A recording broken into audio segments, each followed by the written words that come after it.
dar tudo aquilo que Ele tinha para nos ter perto dEle.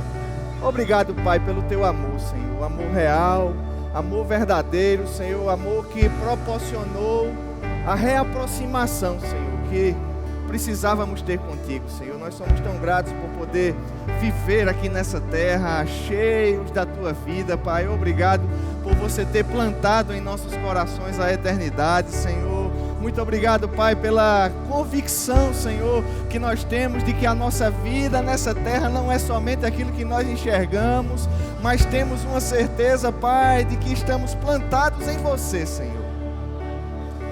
Você nos amou de tal maneira, Pai, que entregou o seu único Filho, para que nós não perecêssemos, Pai. Obrigado. Você pode levantar no seu coração uma palavra de gratidão a Deus nessa manhã? Pode deixar ela sair audível pela sua boca. Vamos levantar nesse momento uma oração pessoal de gratidão. Obrigado, Pai. Tantos motivos, Senhor, nós temos para ser gratos a você nessa manhã, Pai. Recebe, Pai, juntamente com os nossos irmãos, diante do Teu trono, como aroma suave, Pai, a nossa gratidão. Nós Te amamos, Pai, em nome de Jesus. Aleluia, aleluia. Bom dia, queridos. Que a graça e a paz do nosso Senhor Jesus sejam abundantes na sua vida nessa manhã. Amém? Toma o teu assento, por gentileza. Muito obrigado ao Ministério de Música. Que bom estarmos aqui reunidos. Não haveria lugar melhor aonde poderíamos estar nesse domingo de manhã, se não expostos aqui aquilo que Deus deseja comunicar aos nossos corações. E eu tenho certeza que você chegou hoje pela manhã assim, desejoso de obter algo da parte de Deus. Queridos, são tão preciosos esses encontros que nós temos aqui semanalmente, às vezes na quarta, às vezes na sexta. Já vai pegando aí os horários novos dos cultos dessa semana, desse ano, né? Às vezes no domingo, mas que momento singular e que ideia extraordinária. Deus pensou num lugar aonde todos pudéssemos estar juntos e aonde a sua fé edificaria a minha fé e a minha fé edifica a tua fé e juntos nós podemos nos fortalecer e superar quaisquer desafios que a vida apresenta para nós. A ideia da igreja é de que juntos nós sejamos mais fortes. Olha para alguém perto de você e diz assim: eu preciso de você. Não, bota uma fezinha aí. Eu pensei que você tinha tomado café antes de vir hoje de manhã, né? Diga: eu preciso de você. Olha para outra pessoa perto de você e diz: eu preciso de você. Porque a ideia de Deus, queridos, nunca foi que nós estivéssemos sozinhos ou isolados. Mas Deus nos proporcionou esse ambiente de comunhão, onde juntos podemos desfrutar de tudo aquilo que a palavra dele nos ensina como realidades para as nossas vidas. E hoje pela manhã nós vamos dar sequência àquilo que nós temos estudado ao longo das últimas semanas, ao longo dos últimos cultos. Temos estudado sobre experimentando o poder. E quem tem desejo aqui de experimentar cada vez mais na sua vida o poder de Deus? Todos nós, queridos, nos nossos dias, nas nossas tardes, nas nossas noites, nós nos deparamos com desafios, com necessidades, e Deus reserva na sua palavra uma porção de poder, para que tudo aquilo que o mundo apresenta para nós, tudo aquilo que o diabo apresenta para nós, tudo aquilo que se coloca diante de nós como obstáculo, possa ser superado, não na nossa força. Porque a nossa força ela é muito limitada. Diante de desafios maiores, nós nos vemos muito restritos. Aquilo que nós pensávamos que era um ponto forte, às vezes não é necessário, às vezes não é suficiente para superar aquilo que temos diante de nós. Mas a Bíblia nos garante, com Deus eu salto muralhas, com Deus eu desbarato exércitos, com Deus eu sou mais do que vencedor. A nossa condição, queridos, de mais do que vencedor, ela está totalmente conectada à atuação, ao reconhecimento da atuação da força de Deus através de nós. Porque se nós confiamos nos nossos próprios poderes, eu digo para você, por melhor que você seja, e digo isso sem nenhum desmerecimento das tuas virtudes, por melhor que você seja, por melhor que eu seja, é muito pouco comparado àquilo que Deus pode fazer através de nós. Então, por que não sair de cena, deixar de lado as nossas próprias habilidades e confiarmos na graça que o Senhor tem para cada um de nós? Deus tem uma graça específica para a sua vida hoje. Diga comigo, hoje. E a gente vai falar sobre experimentando o poder, experimentando a graça de Deus. Deus, ele é maravilhoso. Deus, ele já sabe de antemão. E eu quero indicar fortemente. Você vai ver ao longo da ministração por quê, mas eu quero fazer uma indicação intensa, forte.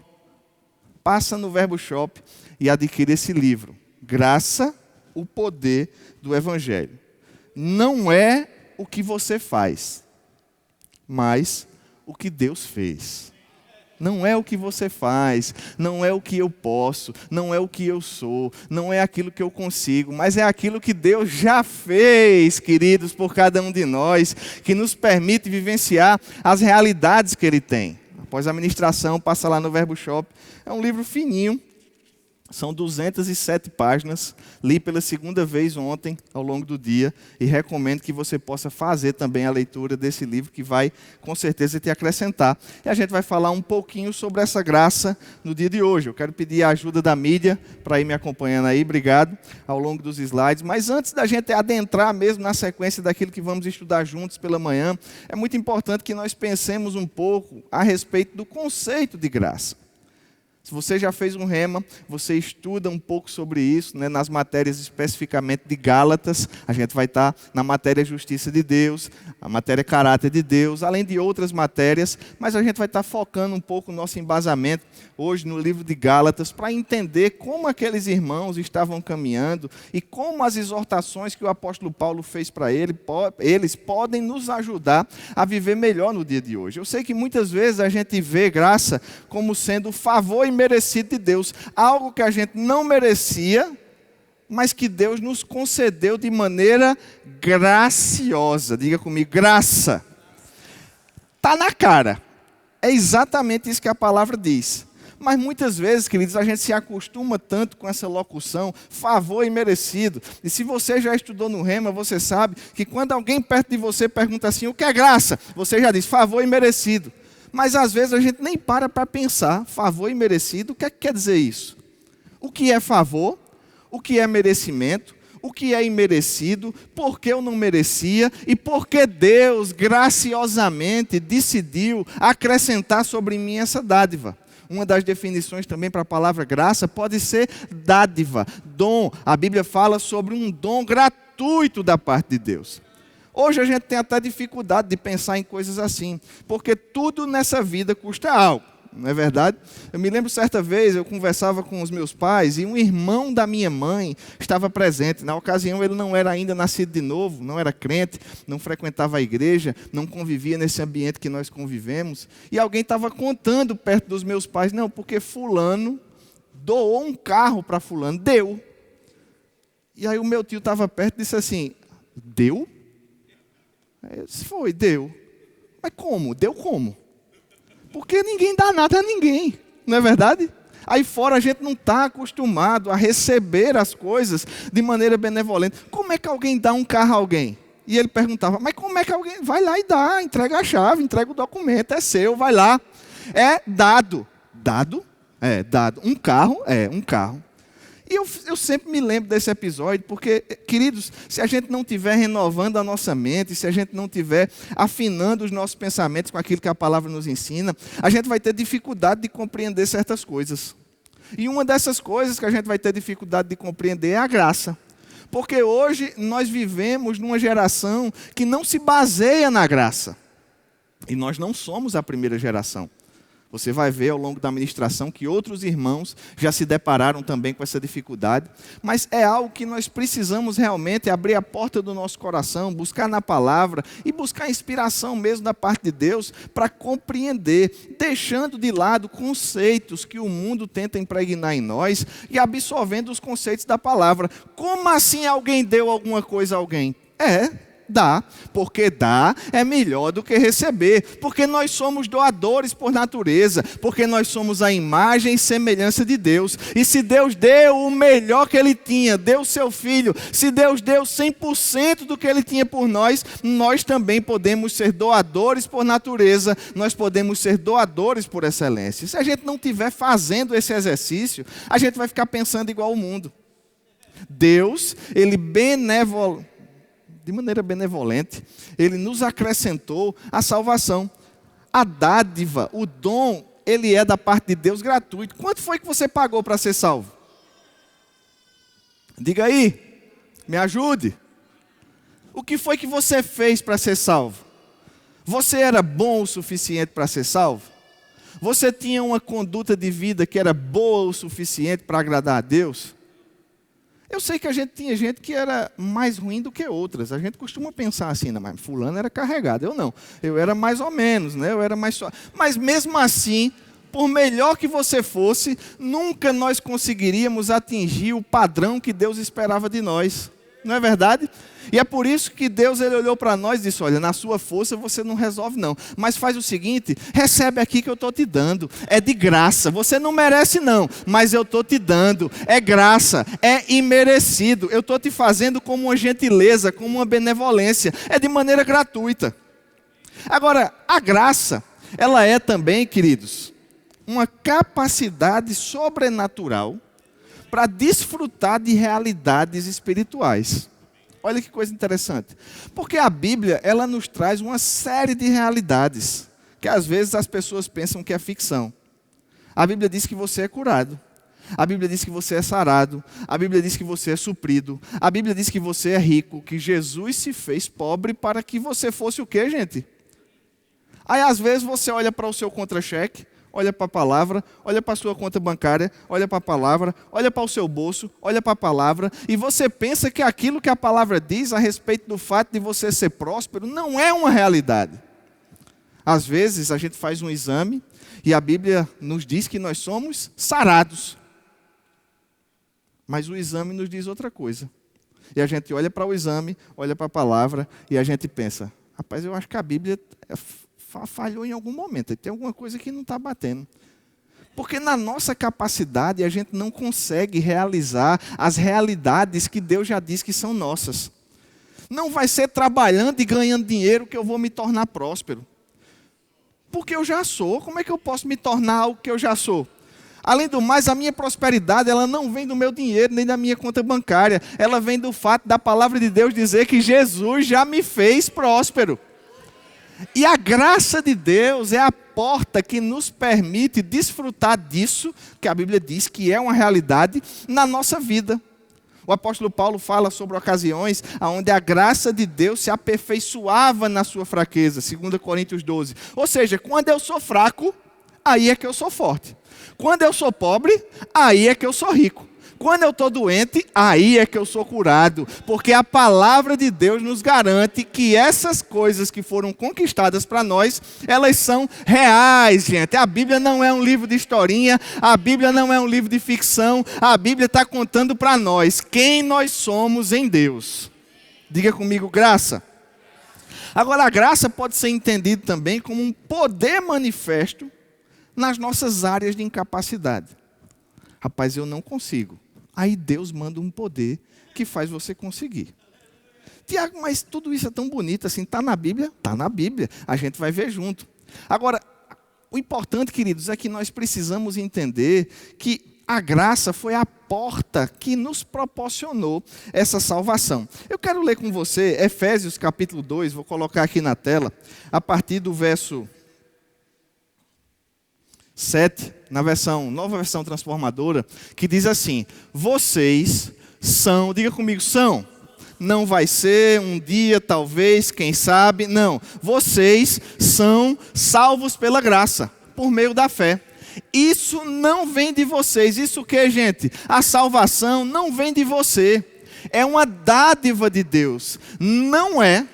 Olha só, eu só estou lendo textualmente a Bíblia, e eu faço questão de colocar aqui na tela para que você possa ler comigo também. Não é uma recompensa pela prática de boas obras, para que ninguém venha se orgulhar.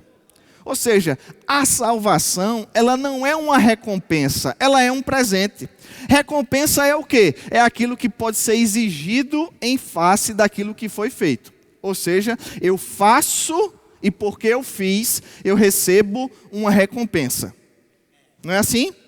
Fulano está desaparecido. Quem achar, R$400 de recompensa. Vai lá e pede os R$400, vão dizer assim, achou? Está onde? Me dê informações, me mostre. Por quê? Porque a recompensa só é trazida quando algo primeiramente é feito. Mas não foi assim, porque Romanos nos diz que Deus nos amou quando nós ainda éramos pecadores. Ou seja, você não tinha feito nada de bom. E perceba, não fazer nada de bom é a melhor das hipóteses. Porque você podia estar fazendo muita coisa ruim. Mas enquanto nós ainda éramos pecadores, Deus ele nos manda um presente. O que é o presente? Presente é aquilo que se dá espontaneamente, é aquilo que não se faz nada em troca. Presente é um dom gratuito. E foi isso que Deus proporcionou para mim e para você, salvação. Ele olhou para você e disse, rapaz, não vale muita coisa não, mas eu vou salvar mesmo assim porque eu quero. Isso é graça. Deus nos salvou de graça. E Paulo está dizendo a Efésios, em Efésios, exatamente isso. Olha, vocês são salvos pela graça, por meio da fé. Isso não vem de vocês, é uma dádiva de Deus. Não é uma recompensa pela prática de boas obras, para que ninguém venha a se orgulhar. Em Romanos, no capítulo 1, próximo verso aí na tela, a partir do verso 16...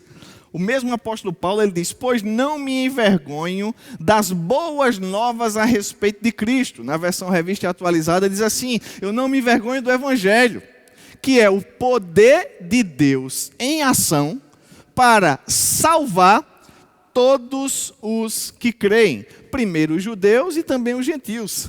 Verso 17, as boas novas revelam como opera a justiça de Deus, que do começo ao fim é algo que se dá pela fé.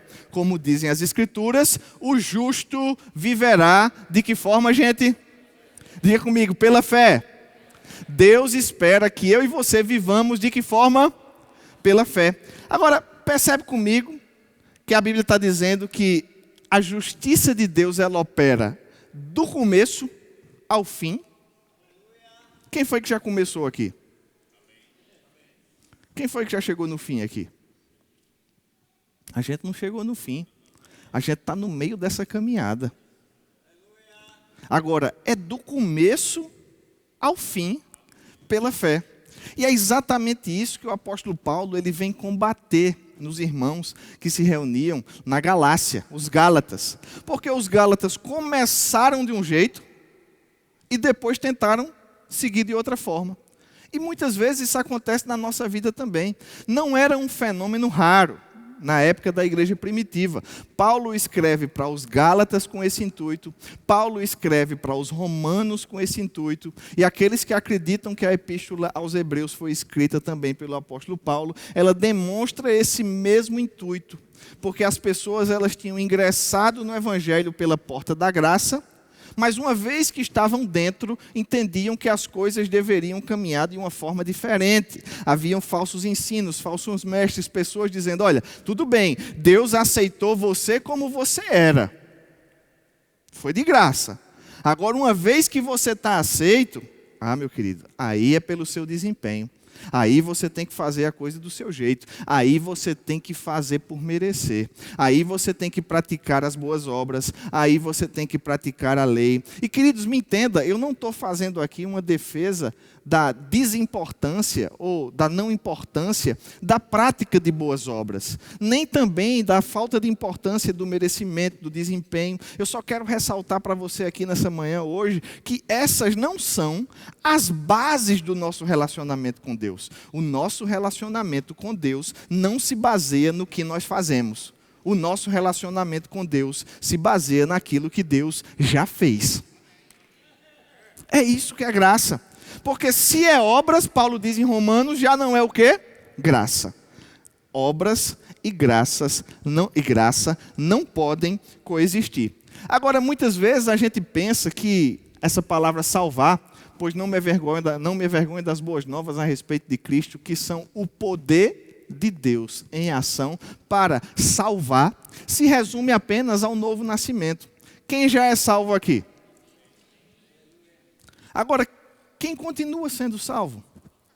Porque essa palavra salvação, ela não significa somente aquele momento onde nós levantamos a mão e dissemos assim: Jesus, entra no meu coração. Aquilo é o ponto de partida. Mas Tiago, no versículo 1, a partir do verso 21, ele diz que nós devemos acolher com mansidão a palavra em nós implantada, que é poderosa para salvar as nossas almas. Ou seja, Tiago falando para crentes que já foram salvos, ele diz: olha, recebe a palavra, pois a palavra vai produzir salvação na tua alma. No dia que você foi salvo, o teu espírito foi recriado, mas a nossa mente, a nossa alma, ela precisa ser salva pela renovação do nosso entendimento. E o apóstolo Pedro fala ainda a respeito de uma salvação preparada para manifestar-se no último tempo, quando os nossos corpos serão a semelhança do corpo que Cristo tem hoje. Vai ser nesse dia que a gente vai reencontrar Rosilon, no dia que a nossa alma for, no dia que o nosso corpo for salvo.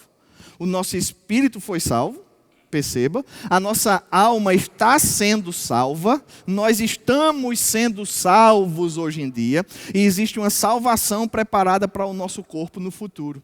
Essa palavra salvação que está trazida aqui no grego, ela vem da palavra grega sozo. Eu quero colocar aí na tela para você entender comigo. Porque a gente pensa que salvação é só o dia que a gente tem o novo nascimento. E se a gente pensar assim, a gente vai restringir a atuação da graça de Deus somente à porta de entrada para a vida cristã.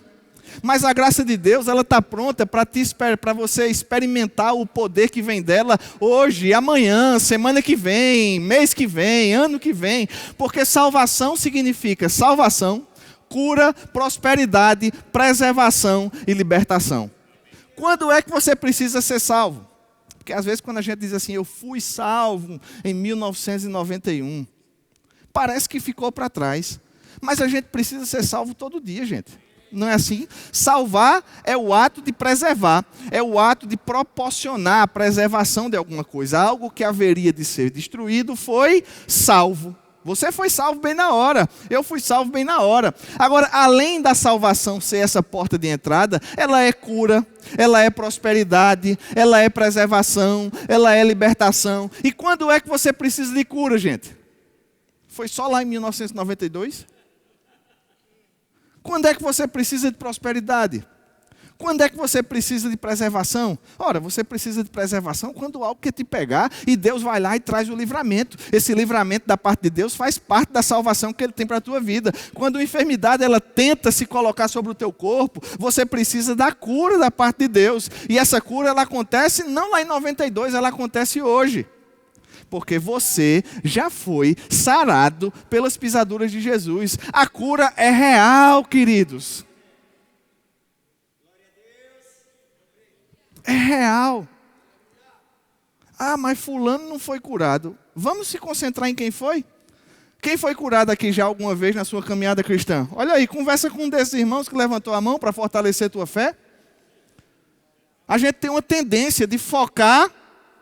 Não, a gente tem que focar naquilo que está se cumprindo da palavra de Deus. Porque por mais que as nossas experiências possam ser diferentes da palavra, a palavra prevalece sobre a minha experiência. Porque a palavra é a palavra imutável do Deus vivo. É a Bíblia que é a autoridade final na nossa vida. Se Deus disse, eu acredito, ponto final. Então Deus tem, através da sua graça, que é a porta de entrada, Ele tem também um poder para que você experimente na sua vida cotidiana. E era sobre isso exatamente que o apóstolo Paulo, ele estava falando com os irmãos lá da igreja que se reunia na Galácia. Eu quero que você abra comigo a sua Bíblia aí. Eu vou colocar o verso no telão, mas daqui a pouquinho eu quero que você abra, para a gente ler junto, Gálatas, capítulo 5, verso 7. E é claro que aqui a gente está fazendo uma abordagem panorâmica da realidade daqueles irmãos em Gálatas. Mas lá no Rema você vai ter toda uma matéria, 7 dias de aula, só falando de Gálatas. Gálatas tem 6 capítulos, ou seja, dá mais de um capítulo por aula. Você vai ter, dá mais de uma aula por capítulo. Você vai ter a oportunidade de meditar, de mastigar, de discorrer, de entender, de compreender coisas que às vezes a gente não consegue num sermão de 40 minutos. Agora, lá no verso 7 do capítulo de Gálatas, do capítulo 5 de Gálatas, Paulo diz assim: vocês estavam indo bem na corrida.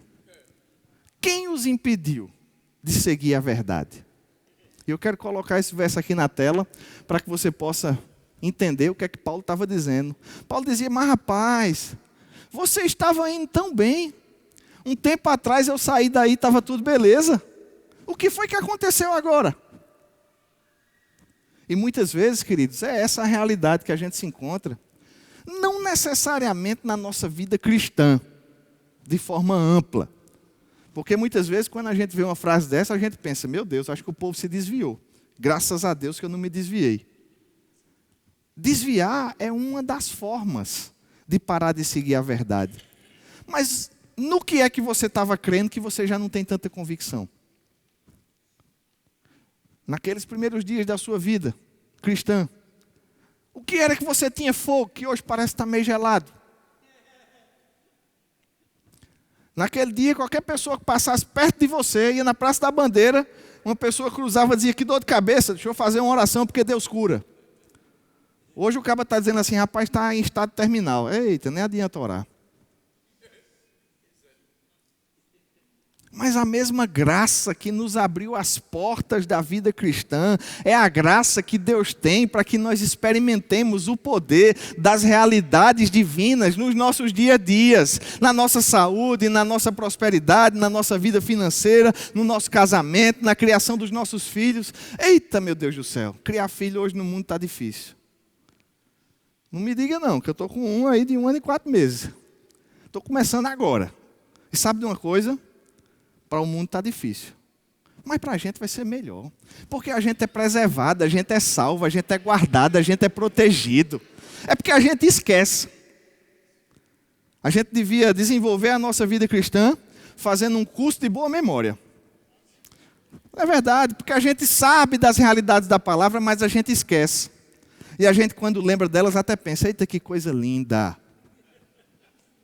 Mas só é linda se estiver acontecendo no nosso dia a dia. Nós temos que pegar essa palavra e aplicar no nosso dia a dia, não só no momento que nós começamos, porque os Gálatas começavam bem, estavam indo bem na corrida. Quem foi que impediu vocês de seguir a verdade? E a gente pode pensar: meu Deus, mas o que foi que esse povo fez para receber essa repreensão tão severa? Fique tranquilo. Não é das mais severas do livro de Gálatas, não. Tem outras que são mais fortes. Eu quero ler uma segunda aqui que nos ajuda a entender o que é que o apóstolo Paulo estava falando. No capítulo 5 de Gálatas, capítulo 3, na verdade, de Gálatas, no próximo slide, o apóstolo Paulo, no verso 3, diz assim: será que perderam o juízo? Parece que o povo estava meio doido. Tendo começado no Espírito. Por quê? 2 perguntas, hein? A primeira é: ficou doido? Né? Será que perdeu o juízo? Primeira pergunta. A segunda pergunta: tendo começado no Espírito, por quê? Agora procuram se tornar-se perfeitos por seus próprios esforços. Diga comigo: próprios esforços. E eu quero gastar alguns minutos com você aqui, pensando um pouco sobre a realidade desses irmãos. Porque, embora seja diferente da nossa realidade nos dias de hoje, se nós não tivermos cuidado, nós poderemos cair na mesma falha que eles caíram.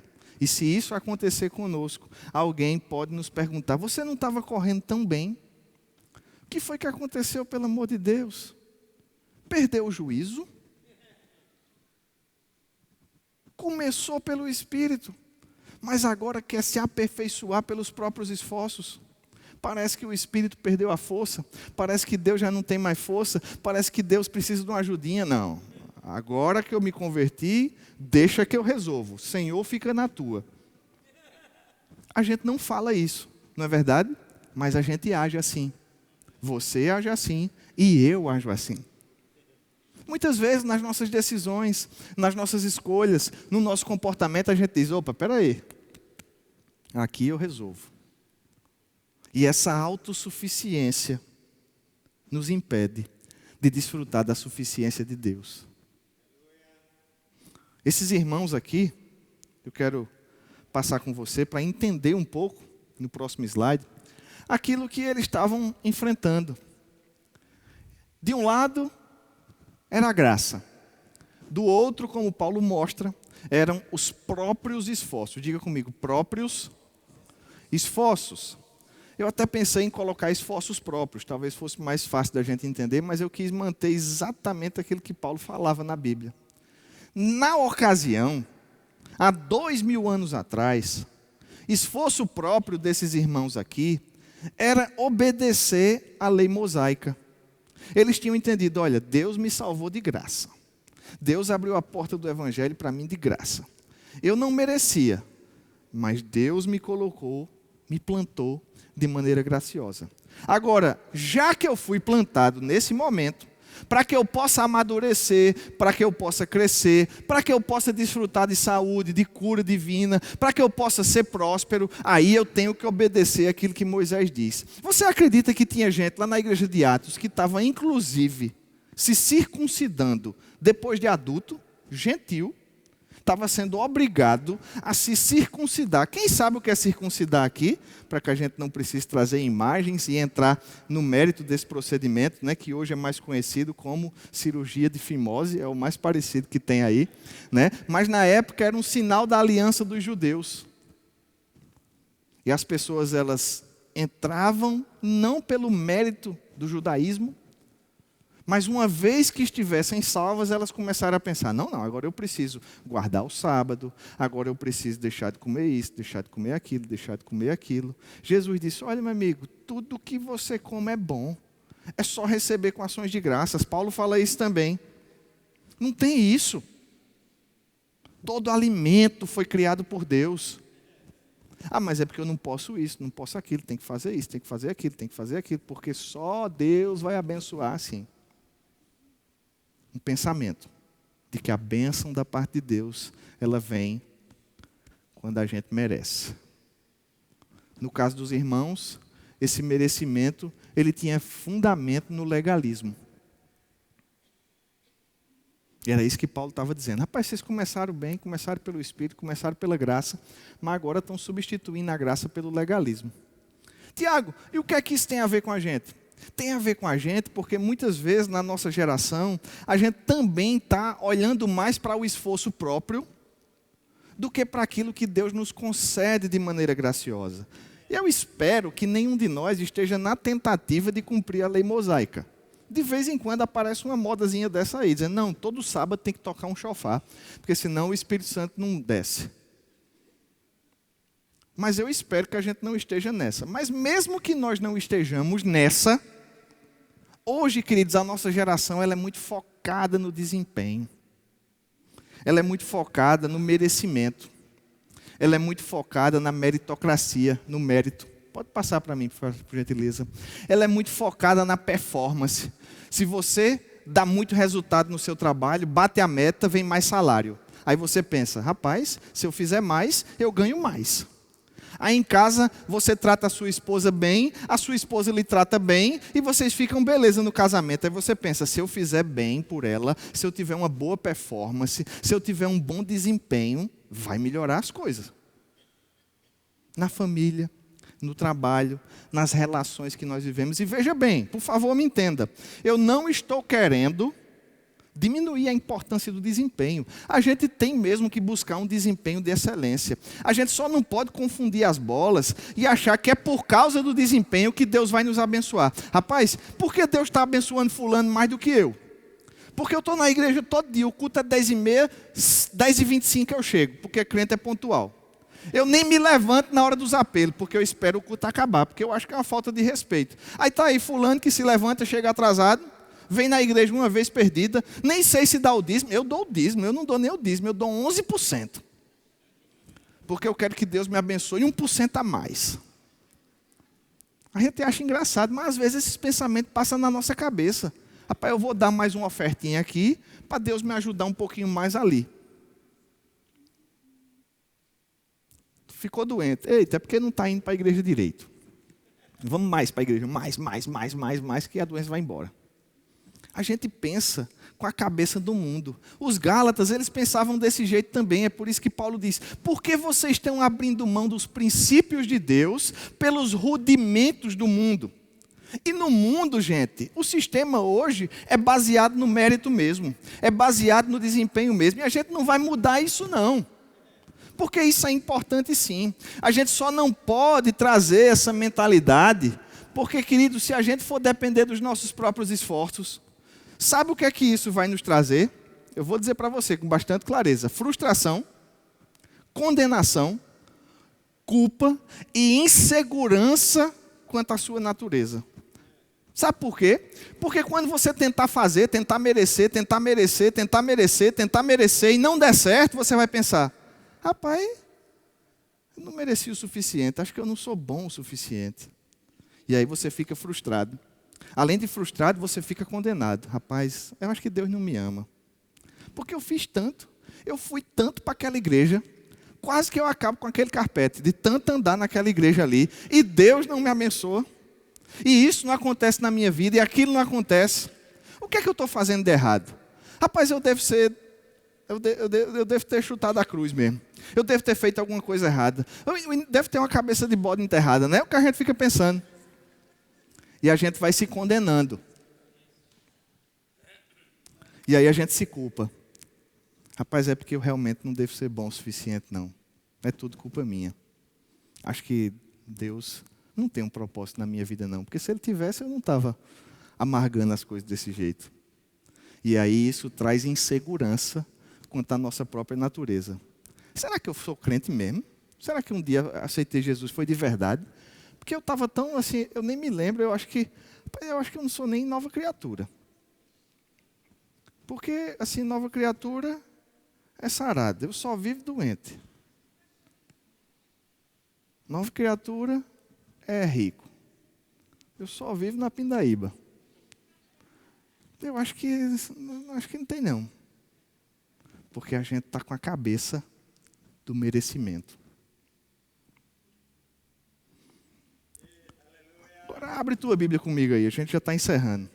Romanos, capítulo 5. Quero ler com você a partir do verso 1. O apóstolo Paulo nos diz assim: portanto, vou deixar você abrir.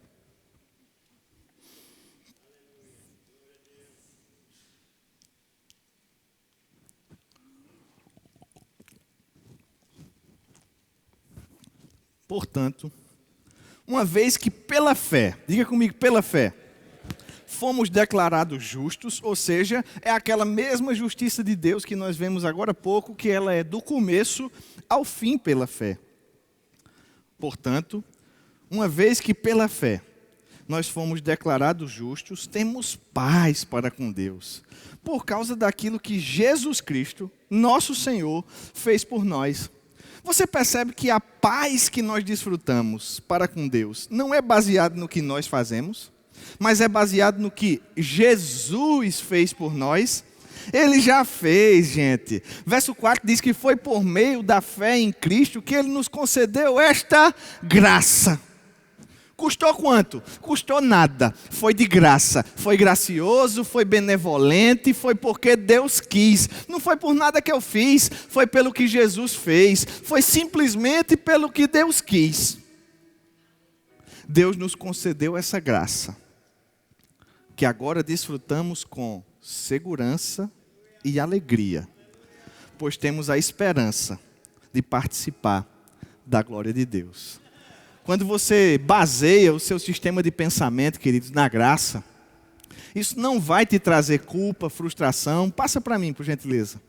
Quando a gente está focado na graça e entende que Deus nos concedeu graciosamente, esse verso nos diz que nós desfrutaremos de paz. O mundo vai estar um caos, mas você entende. Rapaz, não é pelo que eu estou fazendo, é pelo que Deus fez. Então vou ficar de boa, vou ficar tranquilo aqui. Vou ficar em paz, Isso vai trazer para nós segurança, queridos, convicção. Você vai saber quem você é. Você não vai ficar o tempo todo duvidando, pensando, será que eu sou curado? Não, a sua natureza foi transformada. Sim, você já foi sarado. Você é próspero, você é liberto. Existe um poder da palavra dentro de você. Perceba que 1/3 do seu ser já é sobrenatural. O irmão Andrew Wommack, que é o autor desse livro, na página 125, ele diz assim: eu também pensava assim. Vou até ler a sentença anterior para você entender, né? Ele diz assim: você ainda se vê como um pecador, pobre, doente? Eu também pensava assim. Mas agora, eu sei que não sou, perceba, eu não sou um pecador tentando me tornar santo. Não, eu sou um justo, a quem Satanás está tentando fazer tropeçar. Você percebe que tem uma diferença? Eu não sou um pecador que estou tentando acertar. Eu sou um justo que Satanás quer que eu erre. Você percebe que o ponto de partida é bem diferente? Eu não sou um doente tentando ser sarado. Não, eu sou a pessoa que Deus já sarou e o diabo está tentando me fazer ficar doente. Eu não sou um pobre tentando ser próspero. Eu sou um próspero. Eu sou rico e o inimigo é quem está tentando me fazer pobre. Eu descobri que é muito mais fácil lutar a partir de uma posição de vitória do que tentar lutar para obter uma posição de vitória. É infinitamente mais fácil liberar algo que eu já tenho do que pegar algo que não é meu. Deus graciosamente, queridos, de maneira liberal, benevolente, não foi por nada que eu fiz, eu não era bom o suficiente, eu não sou bom o suficiente, eu não vou ser bom o suficiente, mas Deus acredita em mim do mesmo jeito, e Ele entregou o melhor que Ele tinha para me fazer justo, para me fazer santo, para me fazer curado, para me fazer próspero, para me fazer liberto. Eu não sou um pecador tentando ficar justo. Eu sou um justo que preciso resistir às tentações do pecado. Volta para mim um slide, por gentileza. Quando nós acreditamos, recebemos, entendemos e assimilamos a graça da parte de Deus, nós teremos paz por causa daquilo que Jesus fez por nós. Foi por meio da fé que Ele nos concedeu essa graça e que agora desfrutamos com segurança e alegria. Oh, aleluia. Você não precisa ser triste não, cara amarrado, sofrido, mal-humorado, a gente é alegre, pois nós temos uma esperança, o nosso amanhã está garantido com Deus, existe uma bendita esperança de que nosso futuro está escondido no Senhor. Para o mundo, a morte é o fim da linha, mas para nós, ela é só a subida para o nosso próximo estágio da nossa vida eterna. Fecha teus olhos. Obrigado, Pai. Nós somos tão gratos, Pai, tão gratos. Nós não merecemos, mas você fez. Nós não tínhamos o desempenho bom o suficiente, mas você acreditou e você entregou o seu Filho, Pai, que nos proporcionou salvação no seu sentido mais amplo. Nos ajuda, Senhor, a desfrutar da plenitude do poder que essa graça tem para cada um de nós. Em nome de Jesus. Amém.